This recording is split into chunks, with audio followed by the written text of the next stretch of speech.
If you've been feeling tired around certain people but don't know why, this story is going to expose what your mind has been trying to warn you about. First, you dismiss the exhaustion, just stress, just life, just one of those weeks. But then you notice that the tiredness doesn't fade. It hangs on you like a weight, and every time your phone buzzes, every time a message arrives, every time a certain someone comes close, your body tenses a few seconds before your mind catches up. You don't know why. You don't know how long it's been happening. You know something feels off. And tonight, we're going to slow down the noise long enough for you to finally see the pattern you've been sensing but couldn't name. Because if you've ever walked away from a conversation wondering why you suddenly feel guilty, or confused, or drained, or strangely responsible for someone else's emotions, this story is going to help you hear the part of yourself that's been whispering warnings long before your conscious mind understood the danger. You're about to learn the earliest signs of a narcissistic pattern, woven into a soft cinematic story you won't forget. So by the end of this, you'll know exactly how to recognize the subtle shifts in your body, your emotions, and your thinking before the relationship becomes a cycle you can't escape. It starts on a quiet Tuesday evening. You're sitting in your living room, warm lights on, a soft blanket over your legs. You're not expecting anything dramatic to happen. You just want a calm night. But then the door opens and in comes someone who has recently become important to you.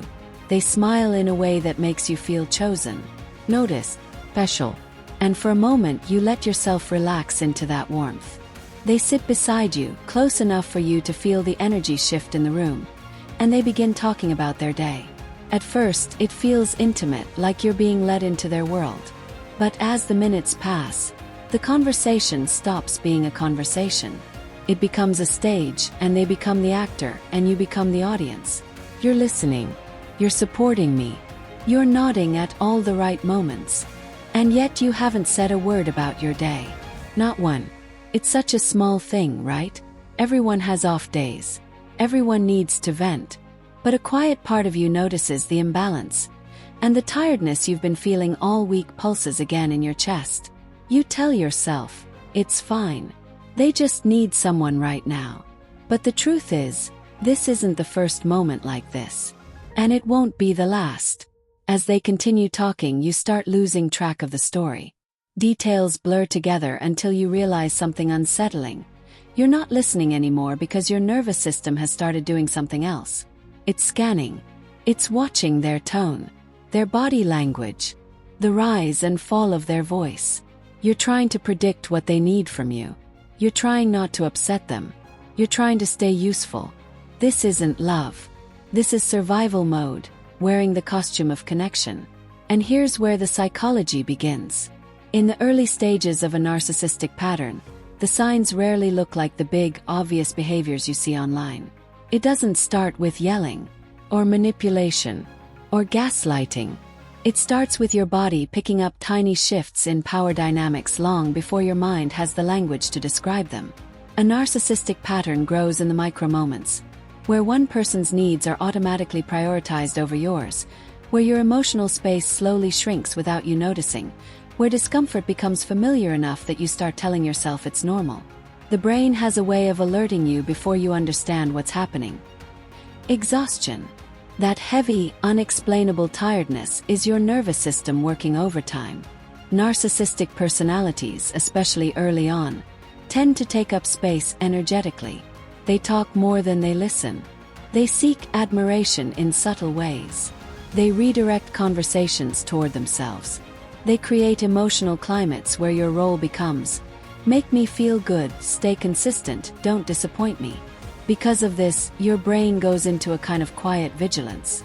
You're assessing, adapting, adjusting your tone, making sure the harmony stays intact. And that's work. Hard work. This is why the body often identifies narcissistic dynamics faster than the conscious mind does.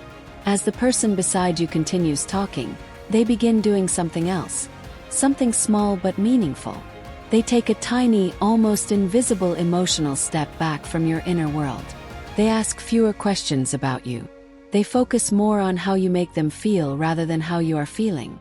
You can sense it, but you're not sure if confronting it makes you needy, dramatic, or unfair. This subtle self-doubt is actually one of the earliest signs that a narcissistic dynamic might be forming. Not because narcissists magically create insecurity, but because they thrive in relationships where the other person slowly begins to question their own emotional needs. And here's the part most people never realize. Narcissistic patterns don't form because you're weak. They form because you're deeply emotionally intelligent, empathetic, and responsive to the energy of the people you care about. Narcissistic individuals often gravitate toward people who can sense their emotional needs without them having to explain them. And if you're not careful, that intuitive ability can turn into a trap where you're constantly managing someone else's feelings at the cost of your own. You don't notice when the conversation shifts again, but suddenly they are complimenting you. Intensely, rapidly, almost too much. You feel warm for a moment, but underneath the warmth is something else. Confusion. The compliments don't feel earned. They feel strategic, like a reset button, like a way to pull you closer, just as you were starting to step back internally. This is what psychologists refer to as intermittent reinforcement, a pattern where moments of warmth and closeness are spaced unpredictably between moments of tension, distance, or self-focus. This is incredibly powerful for the brain. Makes you want to stay. It makes you think, maybe I'm imagining everything. Maybe they do care deeply. And of course they do care, but often in a way that is more about maintaining the connection than nurturing your well-being within it. Your mind tries to analyze it, but your body already knows what's happening. Your breathing gets shallow. Your shoulders tighten. You're not fully in the moment anymore. You're noticing the shift in the atmosphere, that strange mix of closeness and distance that narcissistic patterns often create. They turn intimacy into a push-pull dynamic, where the emotional closeness you crave is dangled just far enough away to keep you chasing. But here's the emotional truth that people don't talk about enough. The earliest sign of a narcissistic pattern is not what they do. It's how you feel. Specifically, how you shrink. How do you begin monitoring your tone, your reactions, your needs? How do you begin suppressing your questions because you don't want to seem difficult? How the safest version of yourself becomes the quieter version of yourself. And then comes the moment that changes everything. It's late. They've been talking for over an hour. You finally gently try to express something from your own day. Something small, something honest. But as you begin talking, you see it. Their expression shifts for a millisecond. Annoyance, irritation, impatience. It's quick but not quick enough. You felt it. And they quickly cover it with a soft smile, a nod, a "go on, I'm listening." But your body already registered the truth. Your need took up space they didn't want to give. This is the moment people miss. Not the big fight. Not the yelling. Not the gaslighting. The first micro-withdrawal occurs when the attention isn't on them. The slight tightening of the jaw. The way the warmth cools. The way their eyes stop reflecting your emotional world. The brain records this as danger. Your nervous system takes a photo. And suddenly, every instinct inside you whispers, "Be careful. They don't like this. Stay small." The tragic part is that nothing dramatic happened. And yet everything changed. Because this is where the emotional contract is silently written. Your needs are acceptable only when they don't inconvenience mine. You finish your sentence anyway, even though a part of you feels exposed, vulnerable. You wait for their response. They offer a comment that technically acknowledges your words but emotionally avoids them. They minimize it. They deflect it. They redirect it back to themselves. And now you fully understand why you've been feeling so tired lately. Because you haven't been resting. You've been adjusting, contorting, predicting. Because your body has been managing the emotional climate of this relationship long before your mind caught on. And this is where the emotional insight deepens. Narcissistic patterns are not about someone being a villain. They're about someone having an emotional structure that makes your needs feel like a threat. Not because they hate you, but because they haven't developed the capacity to hold someone else's emotional experience without feeling destabilized. They crave closeness but fear vulnerability. They want admiration more than connection. They want emotional support without emotional accountability. And as the relationship continues, you begin disappearing in ways you don't notice until you look in the mirror and realize the brightness in your eyes has dimmed. But let's pause here, not to judge them but to bring compassion to you. Because the real heart of this story isn't about them at all. It's about learning to trust the part of you that notices discomfort before your mind rationalizes it away.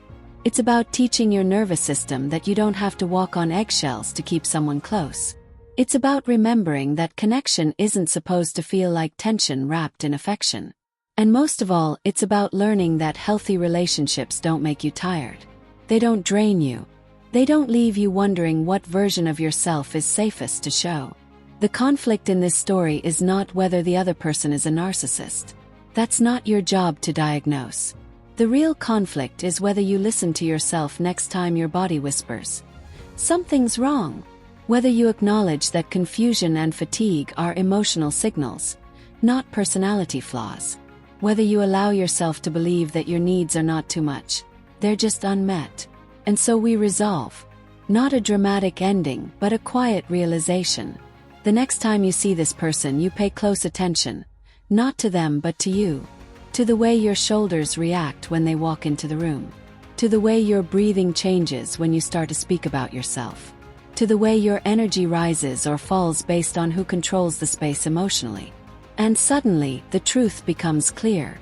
Not loud, not angry, just clear. You're not tired because something is wrong with you. You're tired because something in this dynamic asks you to shrink in ways you no longer want to. And here's the gentle call to action. The soft reminder that doesn't demand anything from you but awareness. If this story spoke to something quiet inside you, if it helped you hear your own emotional signals more clearly, if it brought even a moment of clarity or comfort, then you're not alone. These late-night psychology stories are here to help you see yourself with more compassion and more understanding. And if you want more stories like this, stories that feel like someone handing you a flashlight in the dark, subscribe for more quiet late-night psychology stories.